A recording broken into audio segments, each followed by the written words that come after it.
Multinational కంపెనీలో పనిచేస్తున్న 26 సంవత్సరాల మహిళా ఉద్యోగి పని ఒత్తిడిని తట్టుకోలేక చనిపోయింది.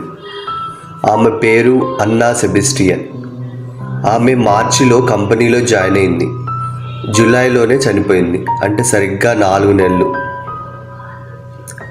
ఆమెకి ఎలాంటి ఆరోగ్య సమస్యలు లేవు. ఆమె చనిపోయే ముందు చెస్ట్లో నొప్పి వస్తుందంటే వాళ్ళమ్మ డాక్టర్ దగ్గరికి చూపిస్తే సమస్య ఏమీ లేదని చెప్పారు. చాలా ఒత్తిడి ఉంది, నిద్ర సరిగా లేదు, అది తగ్గించుకుంటే మంచిది, సరైన సమయానికి కూడా తింటే మంచిదని చెప్పారు. నిజానికి ఈ సమస్య ఆమె పనిచేస్తున్న కంపెనీ వల్ల వచ్చింది. అలవాటైతే సరిపోతుంది కదా అని అన్నిటికీ అడ్జస్ట్ అయిపోయి మళ్ళీ జాబ్ పోతే రాదు అని జాబ్ చేయటమే మొదలుపెట్టింది. వాళ్ళ అమ్మ చెప్పినా వినలేదు. చిన్నప్పటి నుంచి కష్టపడి రెయ్యింబగళ్ళు చదివి వాళ్ళ తల్లిదండ్రులు జాబ్ వదిలేయమని చెప్పారు.